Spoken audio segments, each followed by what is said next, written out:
on an IG Live, I think it was, and said, I'm not leaving Portland for now. I think most of us read it as he is not going to ask for a trade this offseason. That he is at least between now and the first game of the season not going to ask for a trade. Part one of the question is that how you read it? Without question, he is frustrated, and obviously he wants to let everybody know that he's not satisfied with what they have done and that he wants to see them get better, and that this past season was a disappointment getting knocked out in the first round. But all that said, that was an emotional reaction, and given time to think about it, I don't think it's just to September 1. I think he'll give this a full season with Chauncey Billups. Maybe we revisit it next year, but next summer. But the truth of the matter is that the Portland Trail Blazers, whether people are aware of it or not, have the longest playoff streak of any team current in the NBA. They've been there 8 consecutive times. Now, Damian Lillard is part of the reason that they've done it. But that said, you have to be able to get to the playoffs to be able to compete for a championship. And the Blazers have done that. And this idea that the franchise has underserved him somehow, consistently tried to reshuffle the deck to find a team or build a team around Damian Lillard that will fit his strengths and weaknesses. He's not Kawhi Leonard. He's not LeBron James. He's not Kevin Durant. He is an undersized guard who is not all that accomplished at the defensive end. So much like this latest deal that they're supposedly making, the 3-way deal that will bring them Larry Nance Jr., everybody wants them to make a blockbuster deal for a big name.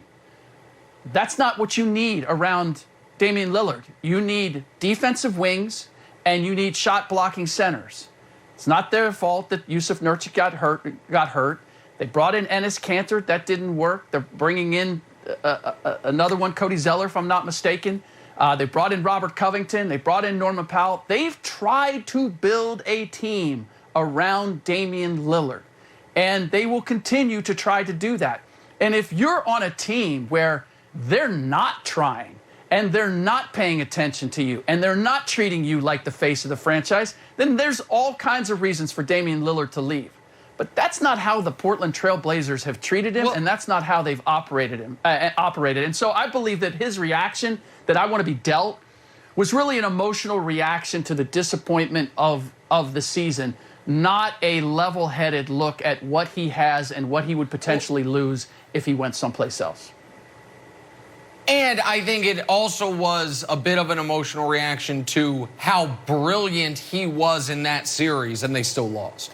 I think if he had been a little worse in that series, it might have been a little, you know, he had, especially the double overtime game, it was single overtime, double overtime, whichever the overtime game was, where he had one of the greatest fourth quarter overtimes we've ever seen. It's like, it's still not good enough. But here's what I want to ask you, though. Because I think Dame's done right by them. I think they've done their best to do right by him. But it's hard, if your best player is under 6'4", if he's not Isaiah Thomas or Steph Curry, NBA history says you're not winning the title. Like, that's it. And Nick, which is why those two guys are special. Yeah. Nick, even Steph Curry. Look at Steph Curry. He was phenomenal this past season. He didn't have the pieces around him. They didn't even make the playoffs.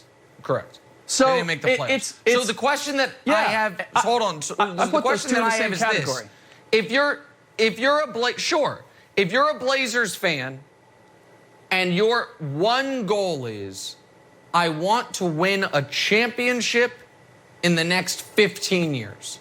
That's my only goal. Not I want to make the playoffs and I want to be relevant. Should you actually be rooting for Dame to ask for a trade? Is the best thing for the Blazers on a long timeline that they try to reboot it and get a massive package back, or no, just keep trying to build around Dame? I would build around Dame because of the unique leadership qualities that he has, and because he has demonstrated, in spite of that size, if he can get a look, he's not afraid to take that shot, and he can make that shot. So he gives me that special Steph Curry element. I just need to get those other pieces. And let's be realistic about it. Like, it's Portland. It's the Trailblazers. You're going to have to draft that special talent. They didn't know what they were getting when they got Damian Lillard. Damian Lillard wasn't Damian Lillard when they got him. Like, it's a testament to him that he's built himself into this kind of a player.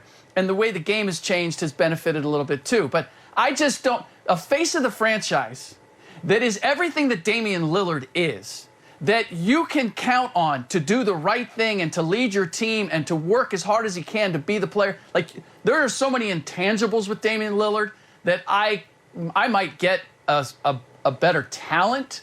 I don't know that I'm going to get a better leader or a better spokesman or representative for my franchise. All right, let's go to your backyard because I've been wanting to ask you about this. Around the draft, there were rumors that the Sixers called up Golden State. They're like, hey, you want Ben Simmons? Golden State said, maybe. What do you want for him? And they said, Wiseman, Wiggins, the 7th pick, the 14th pick, and maybe a little other stuff. And the general reaction to that was that. Been laughing. It was, oh my God, you want so much for it. Yeah. My reaction was, if I'm Golden State, I think I'd have done it. Because I think maybe they'd have won the title. Like, Steph's almost my age. Steph's, I think, just turned 33 or is going to turn 33 this year. He either just turned or he's turning it this year. Clay, obviously, is not going to be able to be relied upon defensively the way he once was. And Draymond is still intensely valuable in the playoffs, but is not as valuable in the regular season and is clearly, on the downslope. If you're trying to win right now, would you have considered paying 120 cents on the dollar for Ben Simmons so you have another impact player when the West, aside from the Lakers, to me, seems wide the hell open? Or would that have been a bridge too far for you if you're Golden State? Would have been a bridge too far. It's too much for him, and the problem is that I can't play Ben Simmons and Draymond Green together. That would cause all kinds of problems for my ability to get open shots for Klay Thompson and Steph Curry, because I don't have to, neither one of those guys is going to space the floor. If I'm trading Draymond Green for Ben Simmons, I still wouldn't do it, but I could see where the Warriors might, particularly because of the comments that Draymond Green has made about Bob Myers and Steve Kerr and their handling of the KD beef between Draymond and KD. So if Joe Lacob, the owner, because I believe that Steve Kerr and Bob Myers are not going to take that personally, but Joe Lacob, if Joe Lacob feels like, hey, you really did us a disservice by talking about that the way that you did. It was your beef. That's where it started. Don't try to throw anybody else under the bus. Because of the chemistry